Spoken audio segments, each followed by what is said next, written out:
Boa noite, irmãos e irmãs, graça e paz a todos. Como estão vocês? Como passaram essa semana? Enfim, nós estamos aqui mais uma vez para adorarmos o nosso Deus através desse culto de louvor ao Senhor.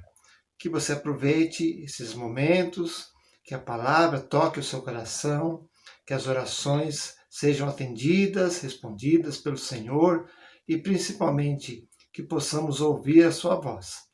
Deus te abençoe, em nome de Jesus. Amém.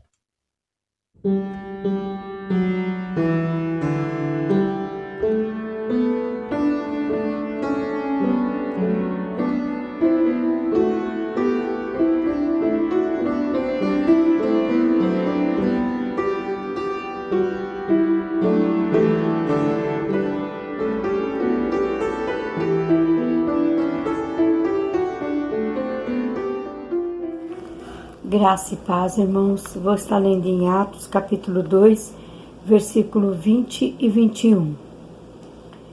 O sol se converterá em trevas e a lua em sangue, antes que venha o grande e glorioso dia do Senhor.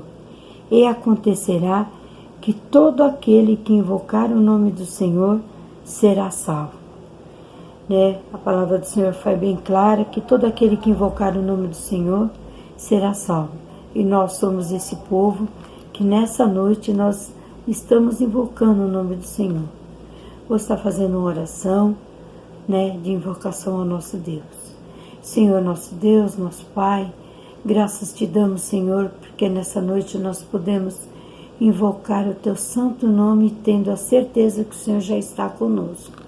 Ó Pai eterno, muito obrigado, Pai eterno, por o Senhor ouvir as nossas vozes, os nossos lamentos, as nossas orações, Senhor. Obrigado, Pai eterno, por o Senhor nunca nos deixar sozinhos. Por isso que nós nos invocamos o teu santo nome nesta noite, Senhor, para que o Senhor venha ungir o seu servo, Senhor Deus, que a palavra que ele vai ler, que não venha dele mesmo, que tudo que ele falar, que venha do Espírito Santo de Deus. Todo o ato desse culto, Senhor Deus, os louvores, os cânticos, as orações, nós sabemos que o Senhor vai estar no nosso meio, porque o Senhor é digno de toda a honra e toda a glória. É em nome de Jesus que eu oro, agradecido pelo teu amor e pelo teu cuidado. Amém.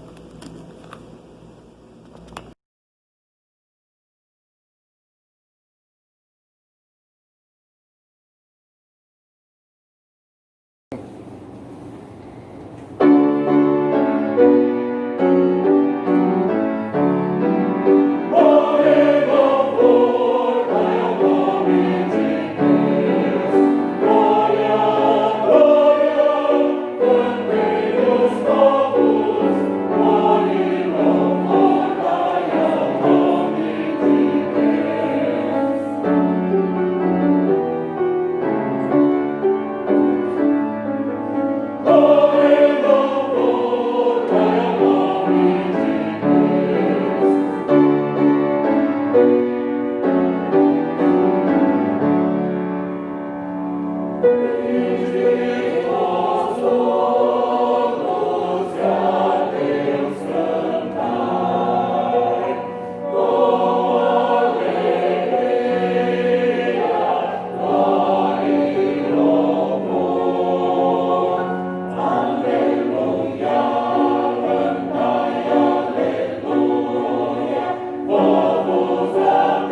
confessarmos os nossos pecados, Ele é fiel e justo. Saúde os irmãos com a paz do Senhor Jesus. Eu vou fazer uma oração de confissão de pecados. Amém? Vamos orar. Grandioso Deus e eterno Pai, graças te dou, Senhor Jesus, por esta oportunidade, Pai, de estar na Tua presença, Senhor Jesus. Senhor, aqui eu peço a Ti, ó Pai, que perdoa os meus pecados, Senhor Jesus, e o pecado dos meus irmãos. Sabemos, ó Pai, que pecamos todo dia, todo momento, toda hora, Senhor Jesus. Mas aqui eu venho pedir, Senhor, pelos meus pecados, pelo pecado dos meus irmãos, ó Pai. Perdoa, Senhor, nossos pecados, pois somos falhos, mas somos seres humanos, ó Pai. Eu te peço, Senhor, e te agradeço, em nome do Teu Filho amado, nosso Senhor e Salvador Jesus Cristo. Amém.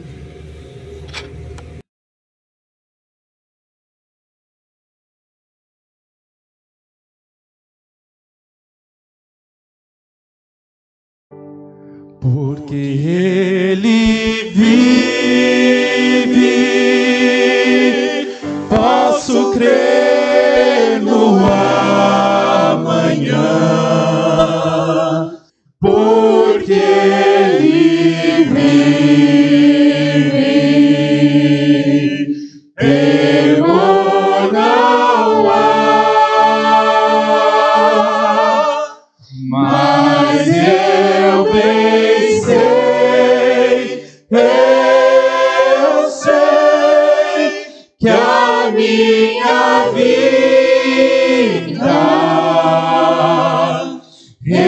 está nas mãos do meu Jesus, que vive está. Deus enviou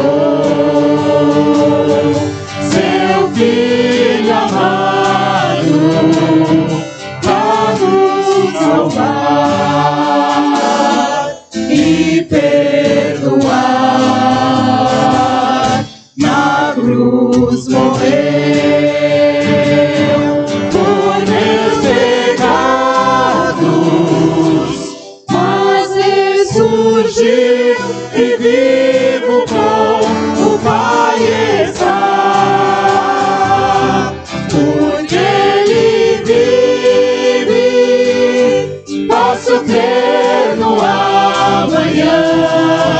Porque Ele vive, temor não há, mas eu bem sei, eu sei que a minha vida está nas mãos do meu Jesus, que vive está.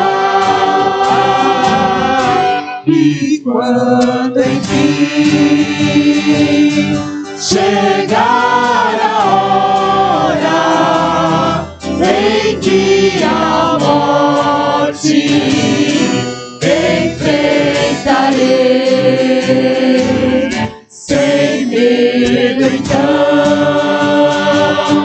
verei vitória, verei na glória o meu Jesus, que vive está. Por Ele vive,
Então, irmãos, nós vamos meditar na palavra do Senhor, texto segundo Crônicas, capítulo 34.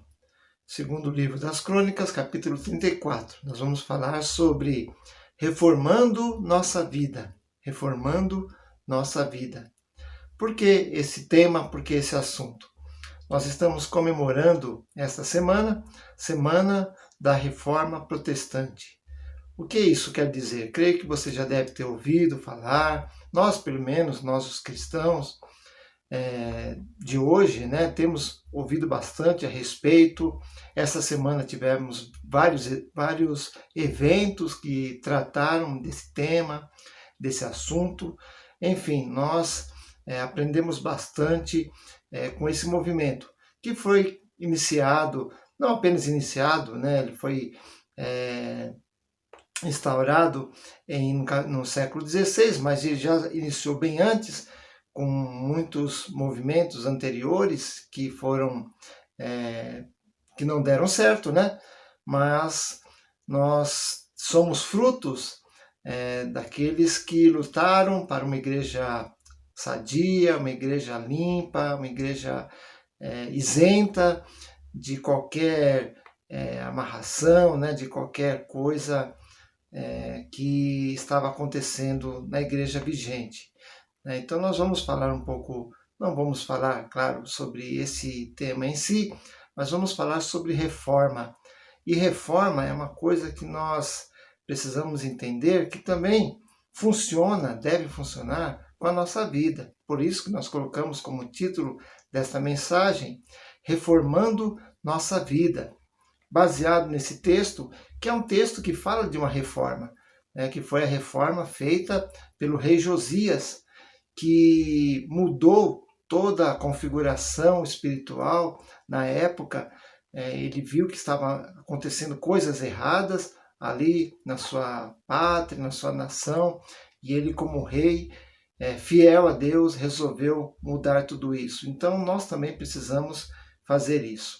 Eu vou ler alguns versículos e depois, durante a mensagem, nós leremos outros desse mesmo texto, tá bom? Capítulo 34 de 2 Crônicas, segundo livro das Crônicas. Diz assim o versículo 1. Tinha Josias 8 anos, quando começou a reinar, e 31 anos reinou em Jerusalém. E fez o que era reto aos olhos do Senhor, e andou nos caminhos de Davi, seu pai, sem se desviar, nem para a direita, nem para a esquerda. Porque no 8º ano do seu reinado, sendo ainda moço, começou a buscar o Deus de seu pai. E do 10º ano, começou a purificar a Judá e a Jerusalém, dos altos e dos bosques e das imagens de escultura e de fundição. E derrubaram perante ele os altares de Baalins, e despedaçou as imagens que estavam acima deles, e os bosques e as imagens de escultura e de fundição. Quebrou e reduziu a pó, e o espargiu sobre as sepulturas que lhes tinham sacrificado. E os ossos dos sacerdotes queimou sobre os seus altares, e purificou a Judá e a Jerusalém. Eu li até o versículo 5. Muito bem, irmãos, o que é uma reforma? O que é uma reforma? Reforma é uma mudança. Reforma é você modificar aquilo que já está feito, já está quase que concluído. Então, se existem algumas coisas que precisam ser mudadas na nossa vida, é exatamente aquele ponto que não está funcionando, que não está útil, aquele aspecto da nossa vida que não está bem. Então, a reforma exatamente aconteceu, no caso da reforma protestante, por causa disso. Existiam coisas na igreja que estavam erradas, a venda de indulgências, a riqueza da igreja, que era uma contraposição à pobreza das pessoas, Então, o poderio dos sacerdotes, enfim, muitas coisas erradas na vida da igreja e que os reformadores procuraram mudar isso, não criar uma nova igreja, mas mudar aquela situação que estava vivendo a igreja. Então, eles queriam reformar a igreja, mas não houve essa condição porque, claro, houve resistência por parte da cúpula da igreja. E muitos deles sofreram represálias, foram excomungados, no caso de Martinho Lutero, João Calvino e outros que participaram desse movimento. Então, reforma é uma mudança, é uma modificação, é procurar melhorar algo que já existe, para que isso se torne melhor, mais bonito, mais funcional, mais útil. Então, a exemplo da reforma protestante, também nós, como seres humanos, como crentes, também podemos buscar ou procurar fazer uma reforma interior dentro da nossa vida. Será que tem alguma coisa ali que precisa ser mudado na sua vida, na minha vida, nas nossas vidas? Então, nós precisamos fazer uma varredura. Então, eu me lembro de uma ferramenta do computador, uma ferramenta antiga, que se chama ScanDisk. Esta ferramenta a gente jogava ela no computador para que ela pudesse procurar ali arquivos defeituosos, coisas que estavam erradas erros contidos no HD do computador. Então, esse ScanDisk fazia ali uma limpeza do computador, né? Então, às vezes nós precisamos também, de vez em quando, fazer essa varredura, né? Essa limpeza na nossa vida, ver o que está errado, ver que não está útil, não está funcional, não está bem, e procurar mudar isso, né? Fazer essa reforma interior. Nós precisamos fazer isso. E a palavra de Deus nos ensina isso, através de vários exemplos, através de vários textos, mas nós vamos ver esse texto aqui que nós acabamos de ler, segundo Crônicas 34, que fala da reforma realizada pelo rei Josias, né? Então nós vamos conhecer um pouco sobre esse rei Josias e o que ele fez na sua nação, na sua pátria, lá em Jerusalém, em Judá, no reino de Israel, para que a gente também possa entender aquilo que Deus pode fazer também por nós, reformar a nossa vida, transformar a nossa vida para que sejamos melhores, para que sejamos mais úteis para o Senhor, enfim. O rei Josias acreditava que grandes transformações são possíveis quando nós nos colocamos no centro da vontade de Deus. Então, quando você quer realmente mudar, quando você quer realmente ter uma nova vida, se você quiser realmente que Deus faça uma obra no seu coração, na sua família, em todas as áreas da sua vida, você precisa entregar a sua vida ao Senhor e permitir que o Espírito Santo faça essa varredura no seu coração e que tire tudo aquilo que não serve para que a gente possa ter mais comunhão com Ele. Talvez porque nós não somos os reis, né, como foi o rei Josias, talvez pensemos que não temos o poder para fazer isso. Mas o poder vem do Espírito Santo. É Deus quem nos mostra que aquilo que deve ser mudado. Então nós precisamos buscar esse poder no Espírito Santo. Mas às vezes nós não fazemos isso porque talvez não tenhamos muita convicção, não tenhamos muita fé, ou deixamos as coisas correrem, não está errado mesmo, não tem problema, ou a gente não liga muito para isso, às vezes tem alguma coisa que nós fazemos que não está bem, mas você não dá muita importância, e aquilo vai passando, os anos vão se acumulando, e você vai carregando aqueles erros, aqueles pecados, aquelas coisas, depois as coisas não vão dando certo, aí você não sabe por quê. É porque lá atrás você não fez essa varredura, lá atrás você não fez essa reflexão, você não deixou os pecados, você não deixou Deus fazer o Espírito Santo fazer escanear, né, a sua vida para ver se tem alguma coisa errada. Então nós temos muitas coisas em nós que precisamos tirar, tradições, coisas que nos impedem de caminhar, de prosseguir, de crescer, de amadurecer. E às vezes nós não fazemos simplesmente porque nós não temos vontade para isso, não queremos isso, né? Queremos continuar com a nossa vidinha mesmo, né? E seja o que Deus quiser. E nós não queremos melhorar. E essa mensagem é exatamente para isso, para que a gente melhore, para que a gente mude, para que a gente busque a melhoria, né? E não ficarmos estagnados no mesmo pé, no mesmo patamar, sem crescer, sem desenvolver. Eu me lembro lá, Paulo dizendo no Novo Testamento que nós devemos desenvolver a nossa fé. E a fé é para ser desenvolvida, é para ser alimentada, né? Ela precisa crescer e o crescimento vem na medida que você está buscando a Deus, está se entregando ao Senhor. Então, Josias, o rei Josias, assumiu o trono de Judá com 8 anos, né? Ele viveu lá por volta de 640 a.C. O seu avô, o rei Manassés, foi um dos piores reis que Israel já teve, né? Ele foi um péssimo governante. Lá o texto lá de 2 Reis, capítulo 21, fala dos pecados de Manassés, que era o avô de Josias.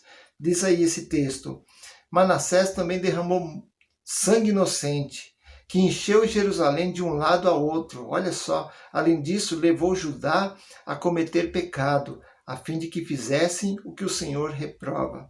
Então Josias, ao contrário do seu avô, começou a buscar a Deus, começou a buscar o Senhor.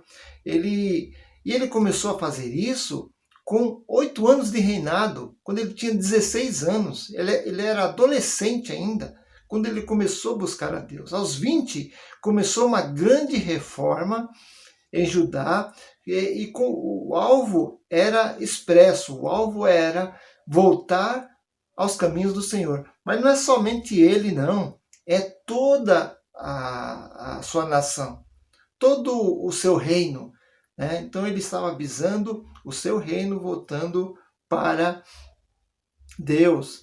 Então se um rei tão jovem como era, pôde fazer isso, era capaz de fazer isso, por que nós, depois de tantos anos de igreja, tantos anos de vivência eclesiástica, nós sabemos dos trâmites, nós sabemos de muitas coisas, nós íamos, né, à escola dominical, né, e nós conhecemos muito, enfim. Se Josias, sem conhecimento nenhum, ele era novo ainda, ele nem conhecia ainda a palavra. Nós vamos ver mais para frente que ele veio a conhecer a palavra, e quando conheceu a palavra, aquilo mudou a sua vida. Então nós temos a palavra, nós conhecemos a palavra, e muitas vezes nós não deixamos Deus tratar do nosso coração. Nós não queremos esse crescimento. Então nós precisamos sim fazer uma reforma na nossa vida, né? Então, o povo de Israel estava afastado de Deus, estava corrompido.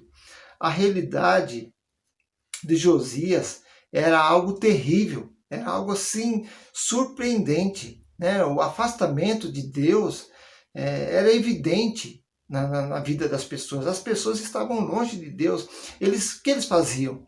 Eles praticavam o culto a uma deusa chamada Astarote, que realizava orgias e práticas de prostituição cultural. Então, os israelitas naquela época, eles dedicavam-se a essa deusa, né? Os lugares santos de prestação de culto eram lugares de orgias e de prostituição, né? Então eles acomodavam as prostitutas cultuais nas dependências do templo, né? Então era uma coisa assim terrível, né? Eles tratavam com descaso a lei de Deus, a lei de Moisés. Os ricos oprimiam os pobres, saqueavam os mais desguarnecidos, obrigavam-os a agirem como escravos. Então a coisa estava feia ali no reino de Israel. E pior ainda, eles sacrificavam seus próprios filhos. Eles tinham alguns deuses que eles adoravam, que eles sacrificavam seus próprios filhos, né? Os próprios pais de Josias, Acás, o pai dele, e o Manassés, o avô, também serviram a esses deuses e sacrificaram os seus próprios filhos. Né? Então, quando houve a denúncia dos profetas, quando houve a palavra dos profetas, isso trouxe uma grande tristeza para a nação, e Deus se irou completamente contra essa situação. O sacrifício de crianças era comum para outras nações, para outros povos pagãos que não conheciam a Deus. Por exemplo, o sacrifício era comum como rituais para os deuses de toda a Palestina.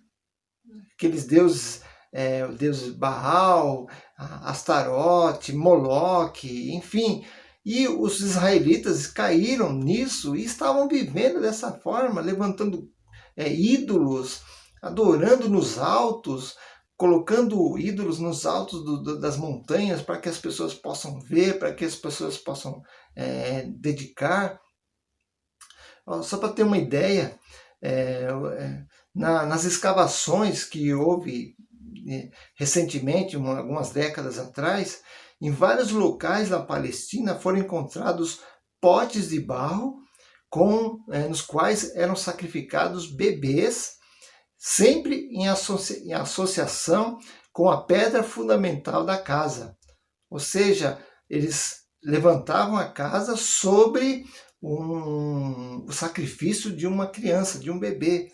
Então, Josias, vendo aquilo, ele compartilhava do ódio de Deus contra essa prática. Ele era totalmente contra. Então, ele mandou destruir, logo jovem, mandou destruir os altares erguidos dos deuses, né? Baal, Moloque, Astarote, Camus, enfim, os deuses pagãos. Né? Então, há registros desses sacrifícios. Por exemplo, segundo Reis, capítulo 23, 10, fala um pouco sobre isso. Né? Diz assim, que ninguém mais pudesse usá-lo. Ele queimou uma pira, aliás, Josias queimou uma pira que era usada para queimar os sacrifícios, né? Então, depois ele destruiu a pira do vale de Ben-Rinom, para que ninguém mais pudesse usá-lo para queimar seu filho ou filha em sacrifício a Moloque. Isso está em 2 Reis, capítulo 23, 10. Então, era uma coisa terrível que estava acontecendo lá no povo de Israel. Porque as pessoas... Por que faziam isso? Porque estavam afastadas de Deus. E quando as pessoas estão afastadas de Deus, passam a praticar coisas contra Deus. Passam a praticar coisas que fazem mal para si mesmo, para o seu próximo e para o próprio Deus. No entanto, Josias sabia que o sacrifício... o sacrifício que eles faziam não era a causa, e sim a consequência. Ou seja, eles faziam porque eles já estavam longe de Deus. Muitas vezes nós fazemos as coisas erradas porque isso já vem de antes, nós já estamos longe de Deus e por isso nós fazemos essas coisas erradas.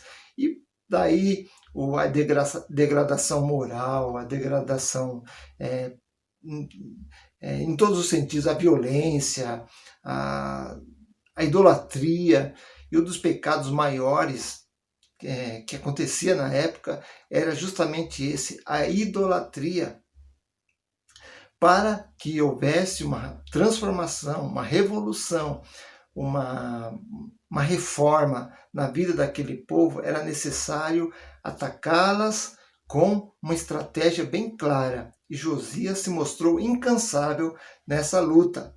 No final da sua vida, o narrador de 2 Crônicas diz: E enquanto ele viveu, o povo não deixou de seguir o Senhor, o Deus dos seus antepassados. Segundo Crônicas 34, versículo 39.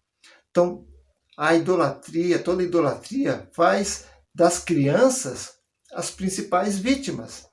A idolatria é desviar-se de Deus e começar a honrar outras coisas, ou outros seres, ou outros objetos. É deixar de dar a Deus o valor devido a Ele e começar a dar valor às coisas criadas pelo homem, pela criatura. É colocar o nosso desejo acima da vontade de Deus. E quando damos vazão aos nossos desejos, a nossa maldade não tem limite. Então, os mais fracos se tornam oprimidos pelos mais fortes. E todos nós sabemos que as crianças são, sim, vulneráveis com relação a isso. O pecado da idolatria na antiguidade fazia com que o povo desse as costas a Deus para buscar a proteção e o favor de deuses falsos, deuses que não existem, deuses criados pelas nossas próprias mãos, mas que podem ser manipulados por nós. Olha só que coisa, né? As pessoas adoram aqueles que eles querem manipular, aqueles que eles querem fazer. E nós? Aí você diz, pastor, mas eu não sou idólatra, né? Eu sou cristão, eu nasci na igreja e tal, blá, blá, blá, blá, blá.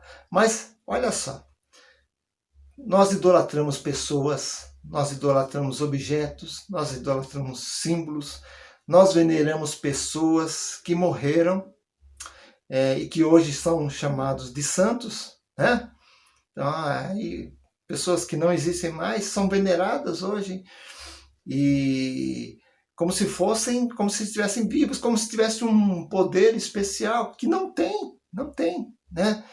Nós temos nossos símbolos de adoração, né? Nós somos supersticiosos muitas vezes, temos os nossos ídolos, né? Muitos têm os seus ídolos, que são seus artistas, seus cantores, né? Políticos até, né? Nós veneramos um time de futebol, por exemplo, que para muitos é muito mais importante do que a própria vida, que o próprio Deus. Nós lutamos por ele, nós morremos por ele, né? Então, quando aquele time faz aquele gol, aquela festa, ganha um campeonato, você começa a gozar do outro, começa a passar por cima do outro, né? Começa a comemorar, se divertir, mas quando você perde, quando o seu time perde, você também perde a razão, você briga, você fica chateado e assim por diante. Isso não é idolatria? Talvez você pense, não, eu não ligo para isso, Deus é maior. Deus é maior, mas quantas vezes você deixou de ir na igreja para assistir um jogo de futebol? Quantas vezes você deixou de ir na igreja para ir numa festa ou num show de um cantor? Quantas vezes você deixou de ir na igreja por causa de uma desculpa qualquer? Que você, não estou afim. E você não está venerando outras coisas? Você não está idolatrando outras coisas? Então pense um pouco sobre isso. Faça uma reforma na sua vida. Mesmo estando na igreja, nós criamos os nossos ídolos. E os nossos ídolos podem ser nós mesmos. Podem ser nós mesmos. Quando nós nos cultuamos, né? Cultuamos a nossa imagem, a beleza, o nosso corpo, né? Então achamos que aquilo é mais importante, né? Então isso aí é um tipo de idolatria. Nós cultuamos a nós mesmos. E como consequência, nós vemos as coisas acontecendo e nós não sabemos por quê. Porque nós queremos satisfazer os nossos desejos, queremos satisfazer o nosso ego, levantar o nosso ego. Isso é muito sério diante de Deus. Nós veneramos a nossa imagem, é o tal do hedonismo, né? Busca pelo prazer a qualquer custo, não importa o que os outros pensam, o que importa é que eu me dou bem, é que eu estou me sentindo feliz, é isso que importa. Isso não é idolatria? Você está se adorando, você está adorando a si mesmo e não a Deus. Deus não está em primeiro lugar. na sua vida. Nós precisamos combater a idolatria moderna, começando com a nossa própria. Começamos com a nossa própria vida. E Deus nos orienta a fazermos isso através do estudo desse texto, né? A degradação do povo de Israel ocorreu por causa da idolatria e por causa da maldade daquele povo. Então Josias percebeu isso e quis fazer uma grande reforma na vida daquele povo. E como a casa, é como uma casa, né? Você vai morar numa casa, tá feia, tá suja, tá destruída. O que você vai fazer? Você vai reformar aquela casa. Você vai pintar, você vai limpar, você vai trocar algumas coisas para que aquela casa fique limpa, fique bonita, fique habitável. Assim deve ser o nosso corpo. Nós somos templo do Espírito Santo. Então, para que Deus habite na nossa vida, nosso corpo fique habitável para Deus, nós precisamos limpar a nossa vida, limpar a nossa casa, e essa casa é o nosso corpo. E o que Josias fez e que nós devemos fazer? Agora nós vamos ver aqui alguns pontos. Primeiro, o que Josias fez? Deitar fora os pecados, ou seja, o que ele fez? Ele começou a derribar os altares, começou a derrubar os ídolos, queimar a fogo, ele começou a jogar fora toda aquela idolatria, todos aqueles pecados do povo. Né? Um texto aqui fala, porque no 8º ano do seu reinado, sendo ainda moço, começou a buscar a Deus de Davi, seu pai. Então, o que ele fez? Ele começou a purificar Judá e a Jerusalém dos altos, dos bosques, das imagens de escultura e de fundição. Derrubaram perante ele os altares de Baalins e despedaçou as imagens que estavam acima deles. E, olha só, ele lançou fora os pecados do povo, queimou os que já estavam existentes. Então é exatamente isso. Nós precisamos lançar fora os pecados já existentes, aqueles pecados ocultos, aqueles que nós guardamos, né, com pecados de estimação, né? Então são aquela coisa que você diz, não, isso não é pecado, isso não tem problema, uma mentirinha aqui, não sei o que, tal, né? Então a gente começa a colocar panos quentes em cima de determinadas coisas, né? Agora, por exemplo, dia 31, que nós comemoramos a Reforma Protestante, tem outras pessoas, inclusive crentes, participando da festa do Halloween, né? Que você diz, não, isso é coisa inocente, as crianças não entendem isso mesmo, tal.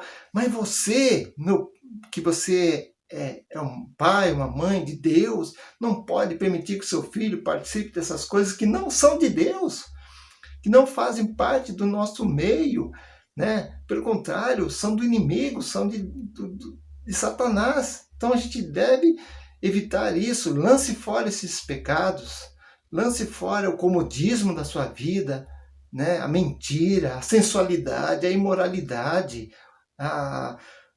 tudo aquilo que te prende a esse mundo. Lance fora isso. É isso que é derribar o seu altar. Aqui que o texto está dizendo, faça isso em nome de Jesus. Também, o que Josias fez, além disso, ele começou a dar valor à palavra de Deus. Quando ele ouviu, quando os sacerdotes foram lá na casa de Deus, que estava destruída, eles foram lá e tiraram o livro, acharam o livro da lei e leram para Josias. O que ele fez? Ele rasgou as suas vestes, ele caiu em si. Então, quando ele percebeu que o livro sagrado, né, as escrituras, a lei de Deus estava ali, ele se sentiu pequeno diante de Deus. E quantas vezes nós temos ouvido a palavra, temos ouvido mensagens, pregações, e o nosso coração não se comove, nós não sentimos nada, nós vamos na igreja como se fosse um costume qualquer, aquilo não faz diferença nenhuma. Nós não estamos dando valor à palavra de Deus. Nós não estamos dando valor àquilo que o Senhor deixou para nós. O texto lá em 2 Crônicas 34, versículo 30, fala assim, o rei subiu à casa do Senhor e todos os habitantes de Judá e de Jerusalém, os sacerdotes, os levitas e todo o povo, desde o maior até o menor. E ele leu aos ouvidos deles todas as palavras do livro da aliança que for achado na casa do Senhor. Então, dar valor à palavra de Deus é você dar ouvidos, é você atendê-la, é você obedecê-la, é você deixar a palavra determinar o seu estilo de vida. A partir de agora, minha vida vai ser pautada naquilo que diz a palavra do Senhor. Então, a palavra do Senhor tem que ter uma relevância, tem que ter uma importância na sua vida. E, por último, o que Josias fez? Fez uma aliança com Deus, fez uma aliança. Lá no versículo 31 diz: e pôs o rei em pé em seu lugar e fez aliança perante Deus, para seguirem ao Senhor, para guardarem os seus mandamentos e os seus estatutos e os seus testemunhos com todo o seu coração e com toda a sua alma, cumprindo as palavras da aliança que estão escritas nesse livro. Então, o que fez Josias? Ele fez uma aliança com Deus. Ele disse: Senhor, a partir de agora eu quero viver diferente, quero que o meu povo seja diferente, eu quero agir diferente. Então, a aliança foi de seguir a Deus. Eu quero que o povo siga ao Senhor. O texto lá fala que durante a vida de Josias, o povo seguiu ao Senhor. Depois que Josias morreu, o povo voltou a buscar outros deuses. Mas enquanto Josias estava vivo, o povo seguiu o Senhor. Assim deve ser conosco. Enquanto você estiver vivo, que a sua família, que os seus filhos, que a sua casa sirva ao Senhor. Não sirva ao mundo, mas sirva ao Senhor. E seguir significa acompanhar, tomar como exemplo, tomar como modelo. Você é um exemplo de um cristão, Você é um modelo de cristão, então os seus filhos estão vendo isso. A sua família está vendo, os seus amigos estão vendo isso, os seus vizinhos estão vendo isso, os seus amigos lá na rede social estão vendo isso. Eles não vão questionar se você é um crente ou não, porque eles já conhecem a sua vida. Então você precisa fazer essa aliança com o Senhor para que haja uma reforma, para que haja uma mudança, para que haja uma transformação na sua vida. O rei Josias nos deu um exemplo de uma boa reforma através da ação diante de Deus. Nós também precisamos tomar nossa posição diante de Deus. Qual é a tua posição hoje? Você quer ou não quer fazer essa reforma? Se você quiser, que você faça agora, busque o Senhor agora, entregue o seu coração agora para o Senhor e que Ele mude a sua vida em nome de Jesus. Esse é o meu desejo, o desejo de todos nós. Que Deus abençoe, que Deus esteja com você, com a sua vida em nome de Jesus. E até a próxima, se Deus quiser. Amém.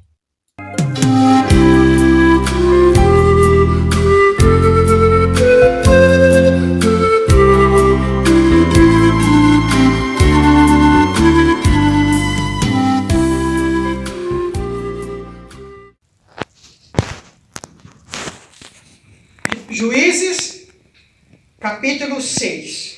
O anjo fala com Gideão, do 11 até o 16. Então o anjo do Senhor veio e assentou-se debaixo do carvalho que está em Orfa, que pertencia ao Joás, a Besrita.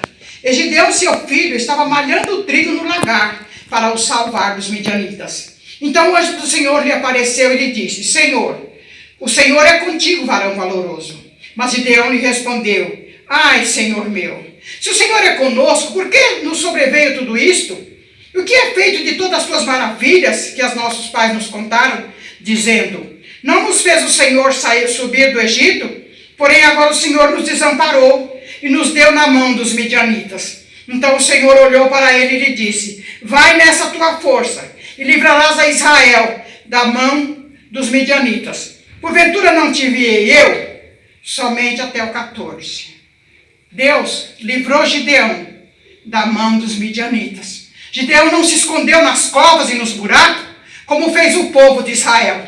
Gideão foi guardado por Deus, e ele estava malhando o trigo no lagar, no lugar onde se amassa as uvas, para o livrar, para o salvar. E Deus faz isso conosco. Ele nos livra, Ele nos guarda. No meio da tribulação, o Senhor está sempre conosco. Por isso nós oramos agora em nome de Jesus. Soberano Deus e eterno Pai, Deus amado de amor e de bondade, ah, meu Deus, nas tuas mãos eu entrego, Senhor, a minha vida, Senhor. Meu Deus, nos livra, Senhor, das assolações do mundo. Nos livra, Senhor, de todos os males que nos tenha rodeado, Senhor. Livra teu povo, livra a tua igreja, Senhor.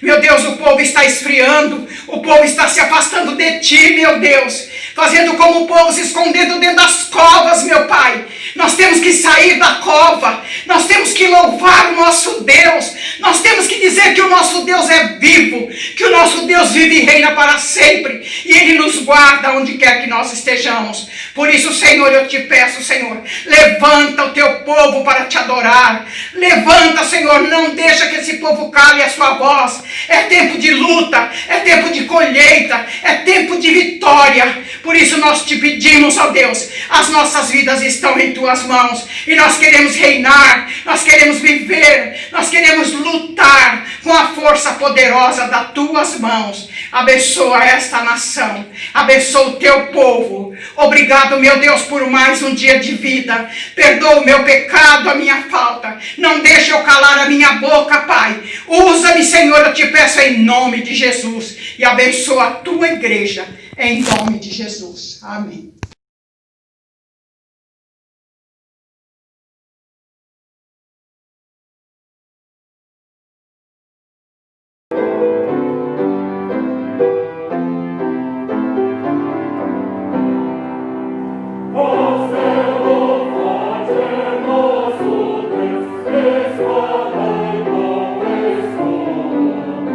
Com seu poder, defende os seus em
Pois é, irmãos, infelizmente nós estamos terminando este culto de louvor ao nosso Deus.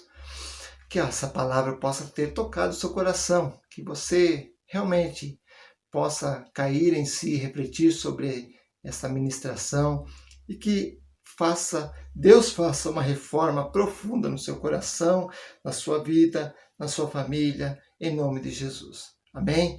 Vamos orar, encerrando, e que Deus te dê uma boa semana, em nome de Jesus. Oremos. Senhor nosso Deus, obrigado, Pai, pela vida, pelas bênçãos, pela semana que está começando. Que você esteja conosco, ó Deus. Nos ajude em cada momento. E que, ó Deus, haja uma transformação em nosso coração. Nós pedimos isso, agradecidos em nome de Jesus. E agora, meus irmãos e irmãs, que a graça maravilhosa do Senhor Jesus Cristo, o amor eterno de Deus, nosso Pai, e a comunhão do Espírito Santo sejam com todos vós, povo do Senhor, não apenas hoje, mas para todo sempre. Amém. Amém. Deus abençoe, irmãos, e até mais.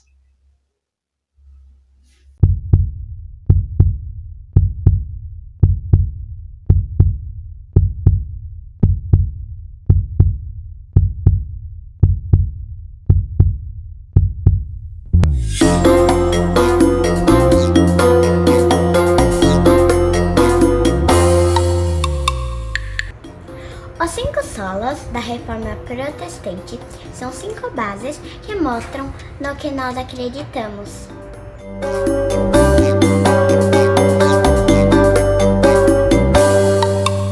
Sola gratia, somente a graça.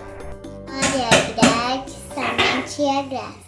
Comenia gana, Somente a graça. Pois vocês são salvos pela graça por meio da fé. E isso não vem de vocês, é dom de Deus. Efésios 2:8.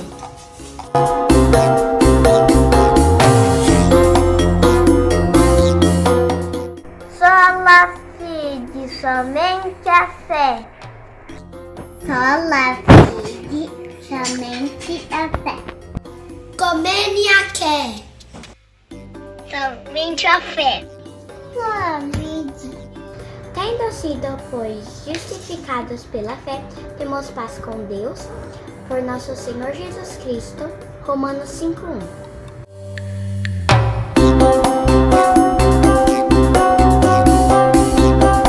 Soli Cristo, somente Cristo. É Cristo, somente o Cristo. Comeniquino, Somente a Cristo. Disse Jesus: Eu sou o caminho, a verdade e a vida.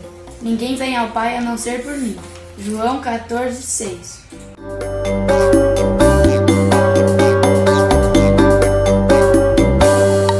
sola Escritura, somente a Escritura. Somente a Escritura.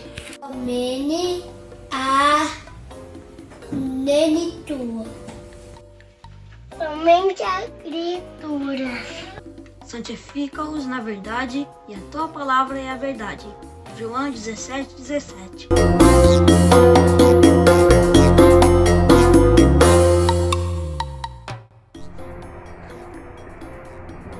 Sole Deus, glória. Glória somente a Deus. Glória somente a Deus. Comene a Deus. Glória somente a Deus. Quem conheceu a mente do Senhor, ou quem foi seu conselheiro? Quem primeiro lhe deu para que ele o recompense? Pois dele, por ele, para ele, são todas as coisas. A ele seja glória para sempre. Amém. Romanos 11:34-36.